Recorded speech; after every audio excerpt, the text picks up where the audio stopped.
어제는 노무현 재단이 운영하는 유튜브 채널을 통해서 김용옥, 유시민 두 사람과 나눈 대담 영상이 공개됐습니다. 집권을 해도 정치 보복은 없을 거다 이렇게 얘기를 했고요. 이 검찰에게서 수사권을 완전히 빼앗아야 한다 이런 취지의 발언을 해서 또 눈길을 끌었습니다. 네, 맞습니다. 이 후보는 이 대담에서 보수 진영이 왜 그렇게 본인을 미워하는 것 같느냐는 질문에 보복이 예상돼 그런 것 같다면서 집권에도 정치 보복은 절대 없을 거라고 강조했습니다. 이 후보는 그러면서도 통합과 봉합은 다르다며 내란 세력에 대한 단죄는 확실히 해야 한다고 했는데요. 진상을 가리고 책임질 부분은 책임지게 해야 한다며 처벌이 필요하다는 입장을 분명히 했습니다. 들어보시죠. 저는 인생사에서요. 누가 저를 괴롭혔다고 보복한 일이 한 번도 없어요. 제가 성남시장 할 때도 경기도지사 할 때도 누구를 해코지 해가지고 내쫓은 일이 한 번도 없어요. 사람을 괴롭히는 게 즐거운 사람도 있는데 저는 거기에 에너지 쓰는 게 너무 아까워요. 이런 발언은 앞서 이 후보를 겨냥해 국가 권력을 완전히 손에 쥔다면 독선과 보복의 칼을 잔인하게 휘두르며 분열과 내전의 구렁텅이로 몰아넣을 것이 뻔하다고 한 국민의힘 권성동 원내대표의 발언이나 이재명 정권이 들어오면 문재인 전 대통령을 능가하는 보복을 하게 될 것이라고 주장했던 홍준표 후보 발언을 의식한 것으로 보이는데요.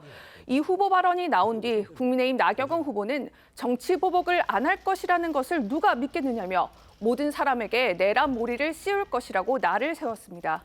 말씀드린 대로 대담 영상에서 이 후보는요, 이 공수처를 대폭 강화하겠다 이렇게 밝혀서 국민의힘의 비판을 부르기도 했습니다. 네, 이 후보는 이 대담 영상에서 공수처 권한을 대폭 강화하겠다면서 인원은 늘리고 또 이 경찰 국가수사본부의 독립성과 역량을 강화해야 한다 이렇게 강조를 했습니다. 그리고 이 검찰에 대해서는 공소청과 이 수사청으로 분리해서 수사기관끼리 상호 견제하고 서로 수사하게 해야 한다라고 밝혔는데요. 이는 앞서 이 민주당 검찰개혁 TF가 내놨던 안이죠. 그러니까 이 검찰청을 폐지하고 공소권은 공소청에, 수사권은 이 중대범죄수사청이라는 곳과 이 국가수사본부, 그러니까 경찰의 국가수사본부 그리고 공수처에 이렇게 나누는 이 검찰 재편안과 이 사실상 같은 방향으로 볼 수 있습니다. 이재명 후보의 발언 들어보시겠습니다. 저는 검찰 수사권 문제는 어쨌든 기소하기 위해서 수사하게 허용해서는 안 된다. 수사와 기소를 분리를 해야 돼요. 그러니까 수사기관끼리도 서로 견제해야 돼요. 독점하면 안 돼요. 저는 공수처를 대폭 강화할 생각이거든요. 이를 두고 당장 국민의힘 안에서는요, 이른바 검수완박의 시즌2다 이런 비판이 또 나왔습니다. 네, 대표적으로 검찰 출신인 한동훈 후보가 비판의 날을 세웠는데요. 아시다시피 한 후보는 법무부 장관 시절 문재인 정부의 검수완박에 대응해 검수원복 시행령으로 검찰 수사권의 많은 부분을 원상복구시키기도 했었죠. 한 후보는 이재명 후보의 주장은 한마디로 자신을 수사한 검찰에 대한 보복으로 검찰의 팔다리를 다 없애겠다는 검수완박 시즌2와 같은 발상이라고 주장했고요. 개인적인 원한으로 수사 구조를 찢어놓는 대통령이 탄생하는 것을 두고 볼 수는 없다고 일갈했습니다.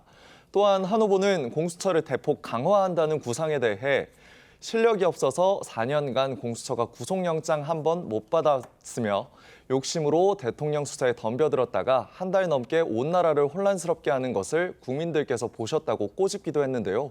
공수처는 민주당 정부에서 정치적 목적으로 억지로 밀어붙여 만든 것이라고 주장했습니다. 유력 대선 주자로 꼽히는 민주당의 이재명 후보가 이제 노무현 재단의 유튜브 방송을 통해서 이제 토론 내용을 공개를 했는데 눈길을 끄는 부분이요. 이 민주당에서는 검찰 개혁이라고 그렇게 표현을 하지만요. 이른바 검찰의 기능 재편안이다 이렇게 볼 수가 있겠습니다.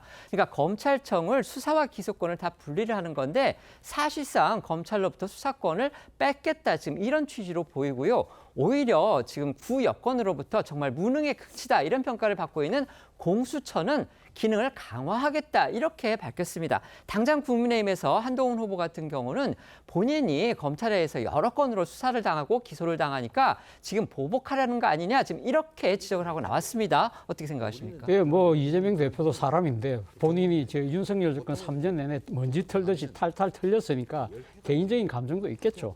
그런 측면도 있지만 그거보다는 사실은 검찰개혁, 민주당에서 이야기하는 표현이 검찰개혁이니까요. 검찰개혁이라는 것은 사실 문재인 정권 이후부터, 아니 그 좀 더 거슬러 올라가면 노무현 정권 때부터 이야기했던 민주당의 일관된 논리였거든요. 실제 그래서 지난 문재인 정권 말기 때 검찰 수사권 완전 박탈이라는 검수완박의 법적 조치도 취하지 않았습니까? 그런데 윤석열 정권이 들어서서 시행령을 등이라는 말을 딱 넣어서 싹 바꾸면서 검수원복을 넘어서 어게인 검찰공화국이 됐다는 것이죠. 그렇다고 한다면 이런 국가적인 하나의 특정 기관의 지나친 권력의 이 집중과 남용은 문제가 있다. 그렇기 때문에 민주당 입장에서는 자신들이 이야기했던 검찰 개혁을 다시 할 수밖에 없다는 그런 논리는 나름 일관성을 갖고 있다고 봅니다. 다만 이 지금 이 수사 기관 간 이 지금 일종의 견제를 이야기하는데요. 제가 또 조금 아쉬웠고 좀 걱정되는 부분은 수사청과 국가수사본부 간에 그러면 어떤 식의 권한을 배분할 것인가, 알겠습니다. 이런 부분들에 대한 정교한 설계가 있어야 된다는 생각이 듭니다. 네. 검수완박으로 국민의 삶이 요만큼이라도 나아졌습니까? 오히려 국민이 국가로부터의 범죄 보호가 훨씬 더 약해졌죠. 특히 이번 같은 경우에는 이른바 무능한 공수처의 난이다, 이런 평가까지 듣지 않습니까? 지금 실질적으로 체포구속 영장을 발부하는데도 여러 가지 논란이 있었고, 실질적으로 지금 결국은 윤석열 대통령도 구속 취소한 것도 결국 공수처가 내란죄 수사권이 없었던 것에서 비롯된 것 아니겠습니까? 그렇다고 하면은 이로 인한 폐해를 원상 회복하는 것이 맞는 것이지 어떻게 공수처를 강화한 겁니까? 실질적으로 공수처 강화는 사실 대통령 권한 강화와 직접적으로 연결됩니다. 왜냐? 공수처는 조직상 대통령 직할입니다. 그러면 이재명 후보가 대통령이 되면은 더 강화한다는 것은 대통령의 권한을 황제로 높인다는 이런 부분인데, 이런 방향이 맞는지는 굉장히 의문인 것이고요. 오히려 지금 어떻습니까? 경찰, 검찰, 공수처, 상설특검, 거기에 또 상설특검의 특검, 수사권이 간단해야지 이렇게 5부분이나 나뉘어져 있다 보니까 결국 어디에서 누가 수사를 해야 되는지 몰라가지고 무죄가 나오는 이런 상황이라고 한다고 하면은 그에 대한 반성적 고려로 다시 예전을 복구하는 것이 오히려 저는 맞다고 봅니다.